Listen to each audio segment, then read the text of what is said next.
Now, so basically, John, a lot of the stuff you were talking about Right. when you're talking about the mixed martial arts and things of that nature. Yeah. You're saying that they're combining a whole bunch of styles. We Right. talked about the people coming from Japan and China and all of those places to Egypt, Yeah. and actually pulling out of Egypt Right. bits and pieces. Yeah.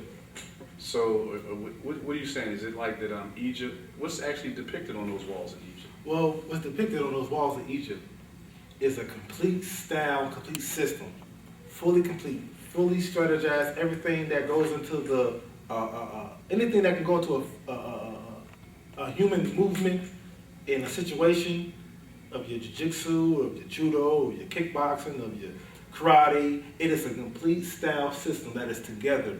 That each move was to complement another move. So judo don't have that complement because only they good are throws because they don't have the other element. Jiu-jitsu's on the ground. And that's for a specific situation if you happen to hit the ground. But in wartime, what would anybody do if I'm running at you with a sword and a shield? Evidently, I'm not. My mind ain't thinking to go up to the ground. So jiu-jitsu was good for a little bit in actual combat. Because if I got a shield, I got a sword, we're gonna do some stand-up fighting. I'm stabbing you, killing you. If we happen to lose some things, maybe I can get you or do something else. But these elements that these martial arts then took, they don't know the exact intention for. That's like somebody stole a secret formula, and then you had a formula for super plant growth. Right. And somebody stole your formula, bits and pieces, but they don't know you're thinking about what actually need to go inside that formula, what it was for, what kind of light the plant needs after that, what kind of situation it needs, what kind of water, what kind of soil. The only thing they know is I got a portion of a super formula plant growth. No. These martial arts then took these people then ushered, which I'm not mad at them. I mean, how could you not even be amazed about what you've been seeing? It's too much for them to comprehend. They only took what they could. Come on now. They only took what they was able to digest. I'm not mad at them for that, but don't act like you invented it. I mean, you couldn't take the whole thing. I can, because it comes from us, our people, so I can do it. But just because you can't do it, don't say, well, I'm going to take Greco, the part of the throw and Greco. Because now, when you really that's what makes sense of it. Greco is for throwing and for using for strength. That part. Now you had certain people that was different size and different style. And you had judo for if I grab your clothes and then toss you or throw you with that kind of movement, using skill. Now, that comes into play is if an enemy was coming in and he might have some clothing on and we happen to tangle up with no weapons, well, I can use the judo part. But if an enemy came in and he come in like me with no shirt on, then I can't use no clothing. So I gotta grab and do some Greco style, that is commonly called Greco, but really it's still like a form of it's the Egyptian form of the well-known Greco-Roman wrestling, but it's not Roman wrestling. It's Egyptian wrestling. But these, like I said, styles was formulated for different conditions of warfare, and not only that, these styles complemented one another. If you did this move, I did this move, I did that move, I pushed you away and I did this, but if you only took this, that's all you know. So if I'm teaching this, what do I do from here? Right. That's all they have. They don't have the complete, that's what I mean when I say it's complete, it's fluid, it is unadulterated, it's pure. So when you look at it and you say, okay, you look up there at the Egyptian chart that's on the walls, and you see it go from like basically just a basic stand to where you're actually recognizing the presence of your opponent. Right. And then it takes you through all the different locks. All the different movements, all the different... The ground fighting, the Greco, the things that have been called Greco-Roman and all of that.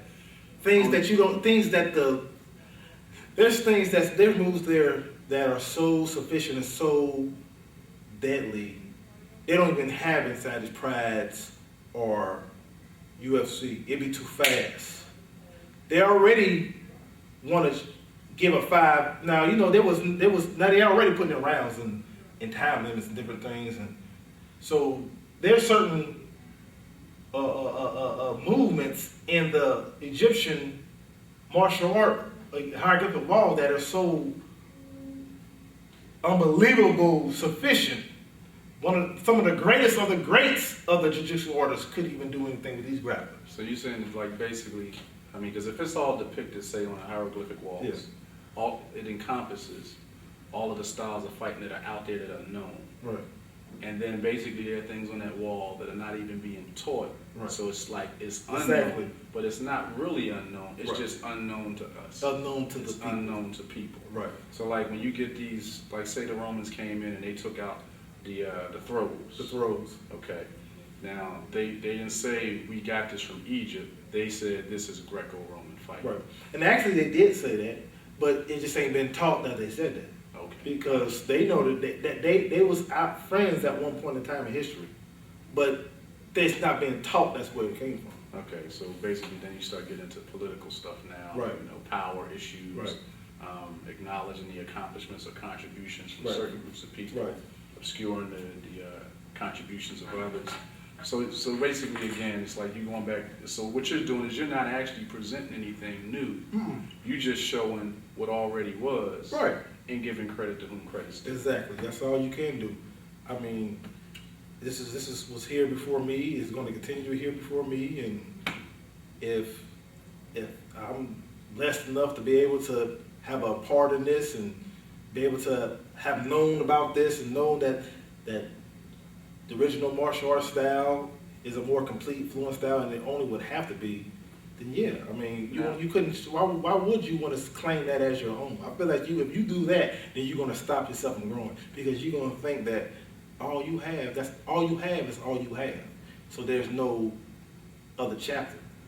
But if you say, well, I'm gonna go back and read and dig back into the origin, that means you're gonna keep discovering, and you're gonna keep growing. Because you're gonna keep going back. You're gonna keep learning. But that's why these styles are at a standstill. Bruce Lee once said that the traditional martial arts are a classical mess. And this is Bruce Lee, the very first so-called mixed martial artist, who dropped all the belts, who dropped all the traditional clothing, and said, no, this is real fighting.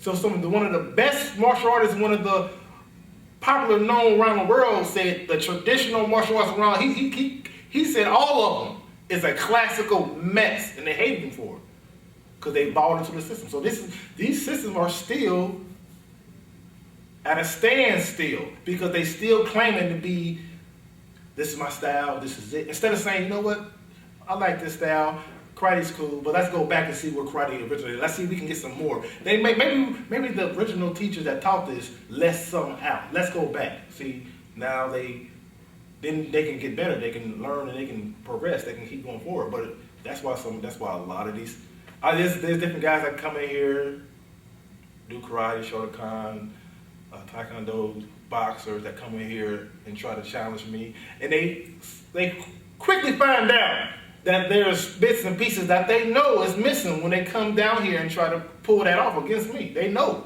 This is not something that's being made up. This is something that is what it is. If there's anybody that want to know, there will be an email address attached to the YouTube address. But you will quickly find out you're missing a lot. There's not, this ain't up for debate. This is not a controversial talk. This is just real talk. Right. So basically, again, so like you talked about how like by virtue of locking something into a style, you prevent further growth. Right. But now that just kind of ties in with like Egyptian concepts of life and things of that nature, because it's like hooked into a cycle of consistent growth, rebirth, renewing, somebody taking something a little bit further.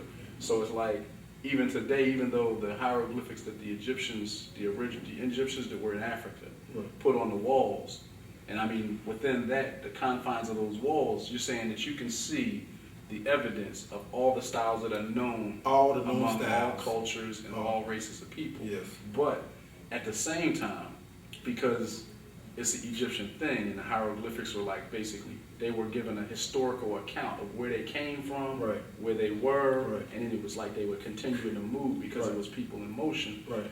You right now today, by basically taking as a frame of reference the expansive, complete system of fighting,